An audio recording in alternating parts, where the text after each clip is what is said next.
What if the best vacation doesn't come with a flight ticket or a resort check-in, but with a pair of walking shoes? Walking vacations are redefining how we explore, recharge, and reconnect, one step at a time. Imagine this. You wake up in a small village in Italy, the smell of espresso, the sound of footsteps on cobblestone streets, and you're not rushing anywhere. You're walking, discovering, feeling your body in motion.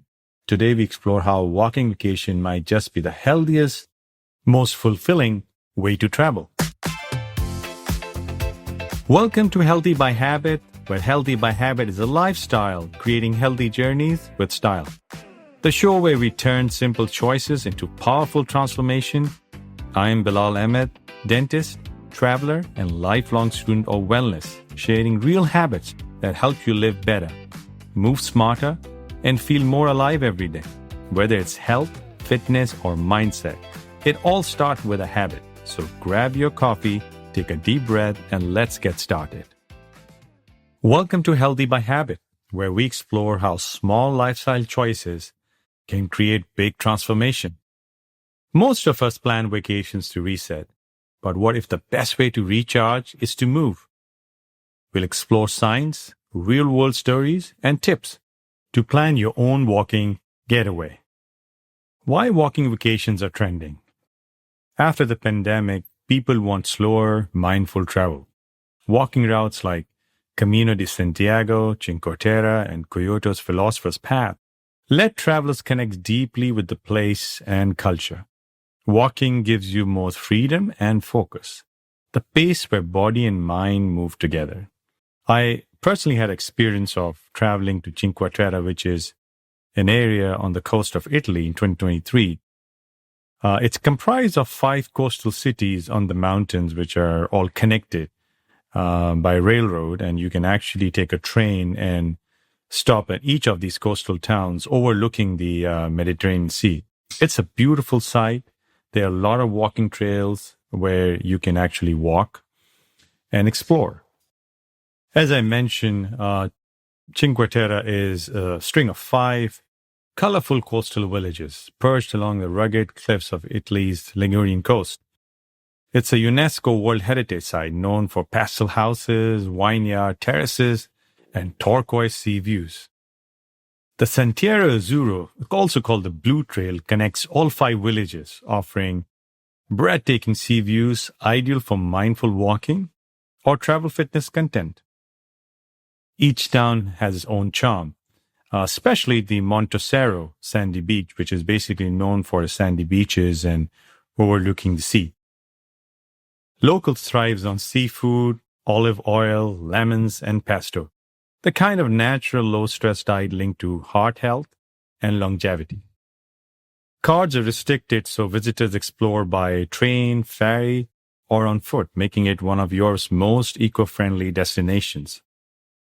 Usually best time to travels are like late April to June or September, October. These are pleasant weathers, lighter crowds, and golden evening lights for filming. It's where slow travel meets healthy living. That's the vibes you get in that area. Hiking, sea air, Mediterranean food, and simplicity all in one frame. Let's talk about science of walking. Walking increases blood flow in your body, oxygen delivery, serotonin, and creativity. Research shows that 30-minute brisk walk improves moods and lower blood pressure. I've seen as a health professional how movement regulates insulin, boosts digestion, and resets sleep cycles, especially in nature, especially just 15 minutes after a heavy meal. So if you eat a dinner, just take a 15 minutes walk. If you can't walk outside, if it's cold outside, just walk at home. 15 minutes and you will see the difference, how walking can improve your health. So how walking affects the brain? It actually boosts brain connectivity. Walking increases blood flow to the hippocampus, the memory and the learning center, improving focus and creativity. A Stanford study found that creative thinking increased by 60% during and after walking compared to just sitting. It also releases BDNF, which is the brain-derived neurotrophic factor. This protein acts like fertilizer for neurons, strengthening connections and protecting against cognitive decline. It also reduces stress hormones. Moderate-paced walking lowers cortisol levels and stimulates endorphins and serotonin, your body's natural mood stabilizers, and we call them the happy hormones. Let's talk about how walking impacts the body. First, let's talk about the cardiovascular health. Walking 30 minutes a day can reduce the risk of heart disease by up to 19%. It improves circulation, lowers blood pressure, and enhances oxygen delivery.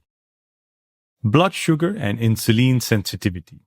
A 10 minutes walk after meals, which I mentioned earlier, helps regulate glucose levels, reducing spikes, especially immediately after the meal, especially beneficial for preventing the type 2 diabetes. Musculoskeletal balance. It actually strengthens your core, hips, and lower legs while keeping joints lubricated for long-term mobility. Mitochondrial efficiency. Regular walking boosts the number and performance of mitochondria, your cell's power plants, improving energy and metabolism. It also has tremendous mental and emotional benefits, like mood reset. Walking outdoors increases exposure to natural light, supporting circadian rhythm and improves sleep quality. Whenever you feel that you're feeling low on your mood, start walking, start movement, and you will note the difference instantly. Focus and decision-making. Bilateral movement, alternating legs, synchronizes both hemispheres of the brain, enhancing executive functions and emotional regulation. Mind-wandering effect. Walking actually activates the brain default mode network, the zone of creativity, reflection, and problem-solving. Walking at a brisk pace keeps your heart rate about 60 to 70% of your max, the sweet spot for improving mitochondrial health and endurance. This steady state movement enhances energy production, lowers inflammation, and improves longevity without overtraining stress. Walking is not just exercise, it's biology's simplest upgrade. It rewires your brain, balances your body, and grounds your mind one step at a time. In short, walking is one of the best forms of exercise. It actually improves longevity, as I mentioned earlier, posture and organ health. It corrects posture issues, improves circulation, and support internal organ health. Walking is sustainable and joint-friendly, improving heart health and weight management while reducing the risk of injuries that can happen during running. A good number of steps is about, I would say, 10,000 steps. You should always aim for 10,000 steps a day. But I must emphasize that consistency in breaking sedentary time as key success markers rather than chasing numbers. And consistency is the key. If you hit 10,000, it's good. If you're less than 10,000 a day, if you hit 7,000, 8,000, but as long as you are consistent in your goal and you're making it a habit every day, I think you are in a good sweet spot. Now treat walking as a daily medicine, which integrate both purposeful and casual walking. Prioritize frequency and posture over speed. Include mindful walks for creativity and reflection. Try to be outdoors. Choose natural environments to enhance brain and mood benefits. If it's a winter time and you cannot just walk outside because of cold, it's absolutely fine to walk maybe in your basement or around your living room area, as long as you're walking. For heart and metabolism, aim for brisk-paced segments that slightly elevate your heart rate, which is very beneficial to your health. One of the things which I personally experienced a couple of years back was walking vacation.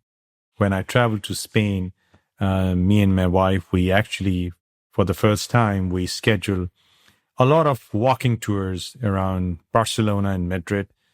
Some of them were during the daytime and some were in the nighttime. And those were amazing experiences and something I would love to do again and again. These are a group of around 40, 50 people, sometime 20, 25. And you have a travel guide who's basically in charge of the group. And he takes you around the walkways, the older streets, and narrate a story, and which basically give you an insight about historical background. And not only you're having fun while traveling and you're exploring new places, it's giving you tremendous health benefits as you walk the entire tour. And you walk through the streets where restaurants and a lot of other historical places. I would definitely encourage you when you go on your next vacation to take these walking tours. Most of these walking tours are actually extremely cheap. In fact, they're free of cost. But yes, you would like to tip the guide in your group because it's a lot of efforts they put in, and it's always a nice gesture to give them a healthy tip at the end. Let's dig deeper on some of the health benefits I was talking about earlier. Brain and mental health. Walking boosts creativity, as I mentioned earlier. Walking increases creative output up to 60% compared to sitting. Reduces anxiety and depression. And even 10 minutes of walking raises endorphins and serotonin while lowering cortisol. It also helps in cognitive longevity, which means it maintains hippocampal blood flow, delaying cognitive decline. And there is mind-body synchrony. Rhythmic walking balances left and right brain activity for clarity and focus. How it promotes cardiovascular and metabolic health. Brisk walking reduces heart disease risk by 30 to 40%. It also helps you to control your blood sugar levels. As I mentioned earlier, 15 minutes post-meal walks reduces glucose spikes. So if you had a carbohydrate-rich meal and you walk 15-20 minutes immediately, it will lower its impact on your blood. And not to mention the blood pressure, improve vascular elasticity and circulation. It also helps with fat metabolism. Morning walk, especially on an empty stomach, enhance fat oxidation and metabolic flexibility, especially when you wake up before you got that sip of coffee. Just try to walk around 5-10 minutes, and that will have a tremendous benefit on your fat metabolism. Musculoskeletal and posture benefits. It actually lubricates joints. Movement stimulates synovial fluid, easing stiffness. It also helps in core activation. So walking strengthens spinal stabilizers and improves your posture. It also improves your bone density. So weight-bearing walking prevents osteoporosis, which is very common in population, especially in America. And it is a low injury risk activity. It reduces impact stress by up to 50% compared to running, which has much more chances that you can get an injury. Walking also have a lot of hormonal immune benefits, especially the stress hormone reset. Walking reduces cortisol and prevents adrenal fatigue. It boosts immunity by stimulating lymphatic flow and detoxification. Hormone balance, especially when you walk, it actually supports thyroid and adrenal health for energy and metabolism. Another benefit of walking is sleep, digestion, and recovery. You will experience when you're walking and the days when you walked a lot, you will have a better sleep. Especially the morning walks regulate circadian rhythm, improving sleep onset and the quality of your sleep. It also helps with improve digestion. Light post-meal walking enhances gastric motility and reduces bloating. And especially after meal, you would notice that. It also has a lot of recovery benefits, like walking accelerates recovery and reduces muscle soreness. Walking actually also helps in longevity of your life, especially in terms of cellular aging. Walking activates telomerase, slowing aging at a very cellular level, and also help in your life expectancy. Walking speed predicts survival better than many medical markers. Walking also has a mindful and emotional connection, mental clarity. Nature walking activates the parasympathetic system for calm alertness. It also produces a lot of gratitude effect in yourself, because gratitude walks strengthen positive emotion circuits and social connection. Group walks trigger oxytocin release, improving empathy and happiness. Some of the key takeaways from this podcast, if I have to summarize, I would say walking is meditation in motion, free therapy for your brain and heart. The best exercise isn't the hardest one. It's the one you'll do every day. And none better than walking. A simple 15 minutes walk after meals may outperform expensive glucose hacks. Your step count isn't vanity. It's life extension metrics. If movement is medicine, walking is the most affordable prescription in the world. From my own experience many years back when I was studying in dental school in New York City, my dental school was in Manhattan and I was actually living in Manhattan in the second year of my dental school. Later on, I moved to New Jersey. So I used to walk a lot, around 12 to 14 blocks every day. And that was not only beneficial for my health, but it produces a lot of mental impact on my personality. As I walked through, I explored New York City much better. And if you've been to New York, walking is part of the New York culture. When I think about walking, I don't just think about exercise. I think about New York, the place where I spent my dental school years and the city that taught me how powerful walking can be. Every morning, I'll leave my apartment with my backpack, coffee in hand, and walk 14 blocks to school. 14 blocks of noise, rhythm, energy, and reflection. And every evening I'll do it again, back through the same streets, but somehow they always felt different. Those morning walks were my moving meditation. New York wakes up early. Delivery trucks, steam rising from the manholes, smell of a roasted coffee mixing with street bagels. There was something therapeutic about moving with the city instead of against it. I used to notice everything. The same corner coffee cart guy giving a nod, the same doorman sweeping the steps, the sound of a saxophone echoing from the subway below. The daily rhythm sets the tone for my day. Calm focus before the chores of clinic and lectures. And I didn't realize it then, but that consistent motion was doing more than waking me up. It was training my brain. Evenings were different. The pace slowed, the lights came on, and the city transformed. I'll walk the same 14 blocks back, but now the energy felt softer, reflective. Sometimes I'll stop at a corner cafe, grab another coffee, and just watch people rush by. That evening walk wasn't about reaching home. It was about unwinding, processing the day, letting go of fatigue, tension, and the weight of responsibility. It was my daily decompression, my digital detox before the word even existed. And honestly, that habit still shapes how I manage my days now, whether I'm at the dental office or creating content for Healthy by Habit. Looking back, I realized those 14 blocks taught me more than textbooks ever could. They taught me presence. They taught me consistency, and they showed me that health isn't built in the gym. It's built in small, repeatable movements and moments that we don't even notice. So if you're listening right now, I want you to think about your version of those 14 blocks. Maybe it's your morning commute, your lunchtime break, or your evening walk around the neighborhood.